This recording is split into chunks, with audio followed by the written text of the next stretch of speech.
जहां पर हार्दिक पांड्या की ट्रेडिंग के बाद फैंस में एक तरह की लड़ाई आपको देख रही होगी, जहां पर कुछ लोग हार्दिक के फेवर में, कुछ अगेंस्ट में, कुछ रोहित के फेवर में और अगेंस्ट में। इन सब के बीच में आग में घी डालने वाला काम मैं कह सकता हूं, क्योंकि ये जो मेरे पीछे स्क्रीनशॉट आपको दिख रहा है, ये स्क्रीनशॉट ट्विटर से मैंने निकाला है और इस लाइन ने मेरी अटेंशन ले ली और मैंने सोचा कि इस बारे में आपसे ही बात करूं और आपके सामने भी रखूं। और ये एक पॉपुलर अकाउंट है, इस अकाउंट में कुछ 8 लाख लोग हैं, 8 लाख लोग इस अकाउंट को फॉलो करते हैं और खास करके इस ट्वीट को कुछ 3 लाख से ज्यादा लोगों ने देखा है और काफी लोगों ने रीट्वीट भी करा है। अब ये जो पूरा डेटा है ये इन्होंने रेफरेंस लिया है टाइम्स ऑफ इंडिया से, लेकिन इस डेटा में एक लाइन है, देखिए यहां पर क्या लिखा है। Rohit Sharma might be asked to lead team India if Hardik is unavailable and Jadeja not made stand in captain. मतलब प्रायोरिटी पर है हार्दिक पांड्या और सेकंड प्रायोरिटी पर है जडेजा, और ये कह रहे हैं कि अगर जडेजा और हार्दिक, अगर हार्दिक नहीं रहते हैं और जडेजा स्टैंड इन कैप्टन नहीं रहते हैं तो Rohit might be asked to lead. Rohit Sharma कौन है? रोहित शर्मा तीनों फॉर्मेट के कप्तान है। जस्ट बिकॉज मुंबई इंडियंस से रोहित शर्मा को हटा दिया गया, जस्ट बिकॉज वो रोहित शर्मा जो अभी वर्ल्ड कप नहीं जीत पाया, जिसने पूरा दमखम लगा दिया और उसके बाद वर्ल्ड कप नहीं जीत पाया। क्यों ऐसा होता है हमारे देश में कि जैसे ही आप सब कुछ कर लो लेकिन फाइनल्स में आप अगर फेल हो जाते हो तो बस आप गलत हो जाते हो। आप वर्ल्ड कप नहीं जिता पाए, आपने सब कुछ कर दिया, वहां आप फेल हो जाते हो। उसके बाद कुछ लोग क्रिटिसाइज करने लगते हैं, कुछ लोग बेमतलब की बात करने लगते हैं। मैं यहां पर एग्जांपल लूंगा साउथ अफ्रीका का, वो टेम्बा बावूमा है ना, उनका बहुत बुरा सीजन रहा आपको वर्ल्ड कप में, लेकिन जाते जाते उन्होंने क्या कहा जब कप्तानी की बात उन पर आ गई, क्योंकि ये चीज हमने देखी, पाकिस्तान वर्ल्ड कप बुरी तरह से हारा, बाबर आजम को कप्तानी से हटा दिया गया।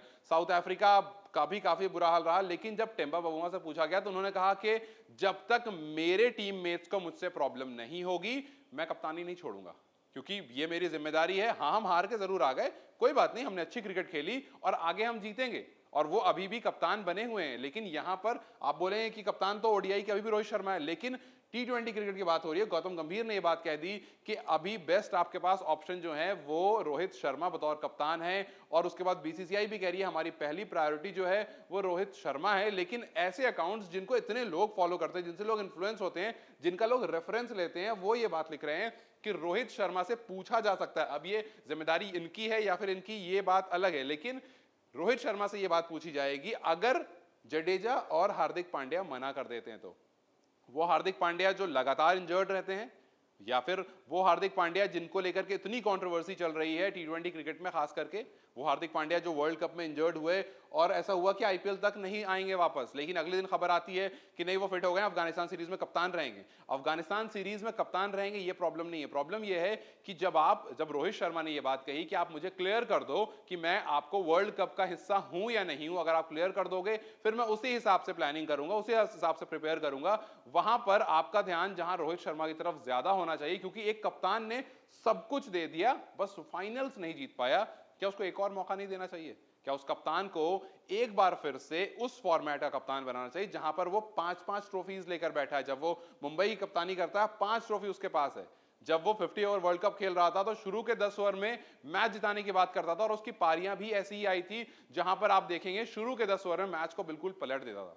क्या हमें वही पारी नहीं चाहिए टी20 वर्ल्ड कप में? और अगर वो ही इंसान एक बार और कप्तानी करता हुआ आएगा, आपने पूरी की पूरी मैनेजमेंट वही बुला ली, आपके पास राहुल द्रविड़ है, आपके पास सेम फील्डिंग कोच, पूरी मैनेजमेंट वही है। आपने एक बार कोच को हटने की बात हुई, लेकिन आपने द्रविड़ से रिक्वेस्ट करी, वो वापस भी आ गए। लेकिन अब यहां पर जब रोहित शर्मा से रिक्वेस्ट करने की टर्न है, तो एक तरफ देखते हैं कि मुंबई इंडियंस उनको हटा दिया है, दूसरी तरफ देखते हैं कि आप कुछ ऐसी चीजें चला देते हो कि हार्दिक पांड्या और जडेजा अगर मना कर देते हैं तो रोहित माइट बी आस्क्ड। क्यों नहीं रोहित से आप पहले ही पूछो? Why Rohit is not the priority? आप रोहित से पहले ही पूछो, आप रोहित से बोलो कि हम आपको कप्तान चाहते हैं अफगानिस्तान सीरीज में, क्योंकि अफगानिस्तान सीरीज के बाद इंडिया के पास कोई भी इंटरनेशनल सीरीज नहीं है। सीधा वो टी20 वर्ल्ड कप ही खेलेंगे जाकर के अमेरिका और वेस्ट इंडीज में। तो ये जब मैंने देखा तो मुझे लगा कि ये सही नहीं है, और जब मुझे लगा कि सही नहीं तो मैंने सोचा आपसे पूछूं कि क्या अभी भी आप रोहित शर्मा को बतौर कप्तान देखते हो, या आपको लगता है कि रोहित शर्मा का टाइम खत्म हो गया? क्योंकि अभी मेरे हिसाब से वो अपने पीक ऑफ द करियर में, वो जिस तरह से उन्होंने पूरा टी20 वर्ल्ड कप खेला है, मेरे हिसाब से वो अपनी पीक पर है, और वो सेल्फलेस क्रिकेट हमें टी20 वर्ल्ड कप में भी चाहिए। जो पिछला वर्ल्ड कप उन्होंने खेला है वही हमें, एक और रोहित शर्मा, एक और कप्तान उसी टीम के साथ, अगर टीम में कुछ 19-20 हो that's a different thing, but उसी टीम के साथ हमें एक और ट्राई देना बनता है। क्या आपको लगता है वाकई कि रोहित शर्मा अभी भी बतौर कप्तान इंडिया के साथ जुड़े रह सकते हैं एटलीस्ट T20 वर्ल्ड कप तक, इफ नॉट उसके आगे? तो अपनी राय मुझे कमेंट सेक्शन में जरूर बताएं। इस वीडियो को लाइक और शेयर जरूर करें और जाते जाते चैनल को सब्सक्राइब करते जाएं।